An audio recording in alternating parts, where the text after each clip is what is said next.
the idea of the Aryan Dravidian dichotomy, a fact or fiction.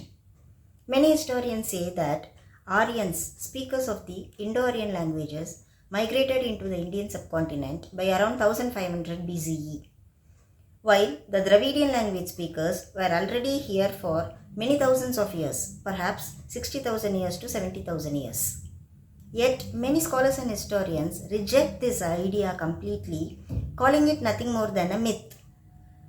Noteworthy among them are the Honorable Governor of Tamil Nadu, Sri Aryan Dravi, politician Dr. Subramaniam Swamy, historian Sri R. Nagaswamy, historian Sri Abhijit Chavda, lawyer and columnist Sri J. Sai Deepak, and the Indian American researcher Rajiv Malhotra. So, what's the truth? Let's explore together. In our previous episode, we looked into the two major language families in India. One, Indo-Aryan, a branch of the vast Indo-European language family. Two, Dravidian, a unique independent language family. The Indo-Aryan group includes Sanskrit, Hindi, Marathi, Bengali, Gujarati, Rajasthani, Kashmiri, Bihari, and so on. The Dravidian family includes Tamil, Telugu, Kannada, Malayalam, Tulu, and others. Languages within a family share deep structural and lexical features, having descended from a common ancestral language. In Indo-Aryan branch, Vedic Sanskrit is considered to be the earliest known language, which in turn has evolved from the Proto-Indo-European language. In the Dravidian language family, Tamil is said to be the oldest, having evolved from Proto-Dravidian language. Scientists say that modern humans emerged only 2 lakhs years ago, and their capacity for complex speech is said to have developed only around 50,000 years ago. Languages were born out of the human need to communicate beyond mere gestures. As population grew, migrated, and split, their languages also branched off into regional dialects, which over centuries and millennia developed into distinct languages. Importantly, in early history, any given community developed only one language. There was no need to invent multiple unrelated languages by the same group. Fast forward to today. There are more than 100 distinct language families worldwide. In India, 2 dominate. One Indo-Aryan, the other Dravidian. Both of them are completely different in their structure and origin. So it is highly unlikely that both of them could have originated at the same place, since both of them were born at the same time in the history of the early humans.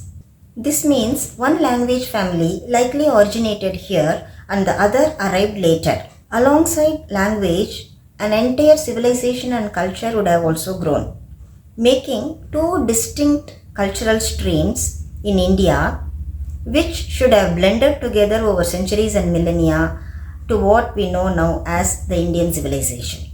Historians who believe in the dichotomy point to hundreds of pieces of scientific evidence. For example, the Vedas, the earliest Indo-Aryan literature, overflow with the reference to horses. In contrast, the Indus Valley civilization, which is pre-Vedic and Dravidian, does not show any sign of horse domestication. Even though it was technologically advanced civilization with its highly planned cities, agriculture, industries, shipbuilding, and foreign trade. Horses were never native to the Indian subcontinent and they were never domesticated in India. Archaeological evidence shows only domesticated horses arrived in India. Wild horses are still found in the Aryans' original homeland, the Central Asian steppes and the Pontic-Caspian region, and wild horses were never found in India. But those who call the dichotomy a myth never provide any counter evidence in order to convince us. Let us look into more of these evidences and absence of counter evidence in a future episode. Now consider the Deva-Asura wars mentioned in the Puranas.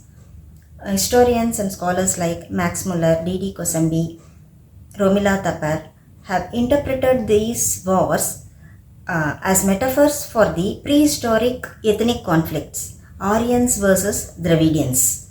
But others explain these Deva-Asura wars differently, as an eternal battle between the good and the evil within the human heart.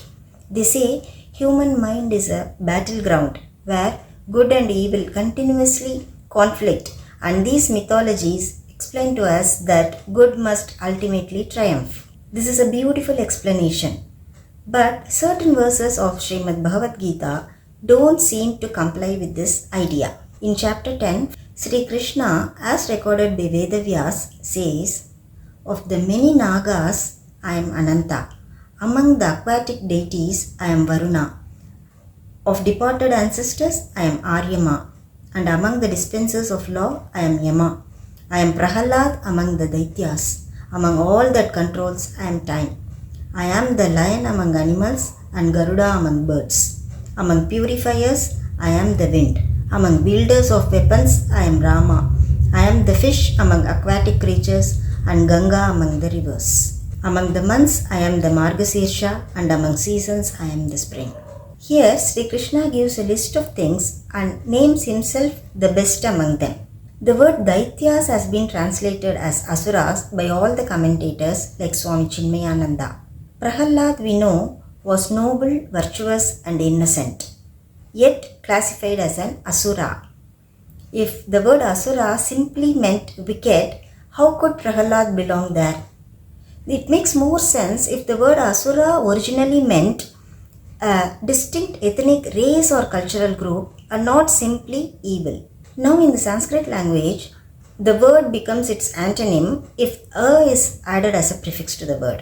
For example, Satya, Asatya, truth, untruth.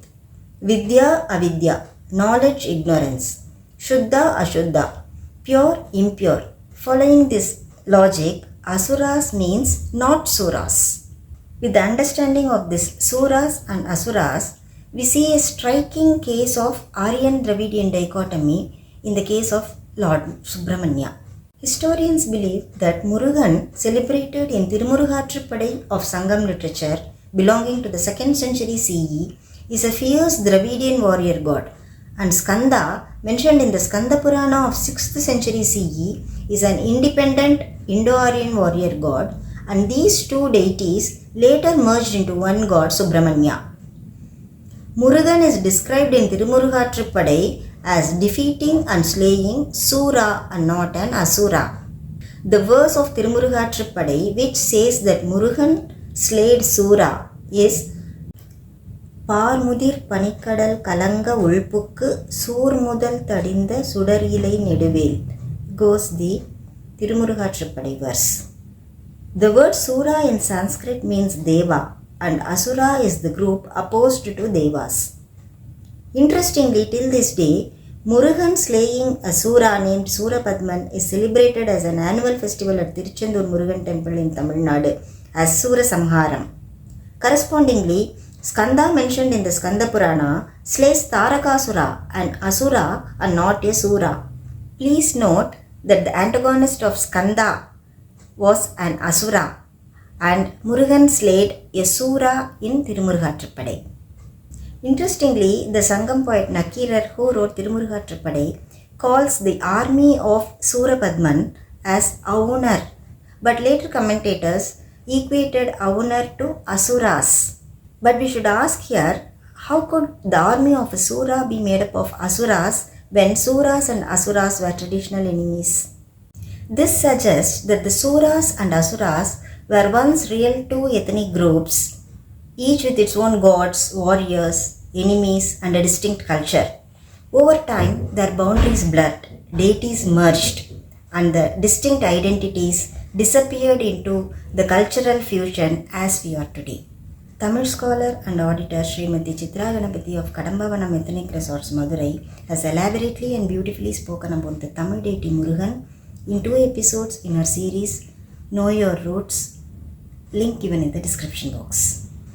So perhaps Asuras were not evil and Devas were not good, just two unique human civilizations that clashed, traded, and ultimately merged. In yet another episode, we will examine the genetic, archaeological, anthropological, and literary evidence that may help further answer the question, was the Aryan Dravidian dichotomy a fact or a myth? Like, share, and subscribe, And don't forget to read the Tirumurugaatrupadai of Sangam literature with word-to-word English translation, link given in the description. Thank you.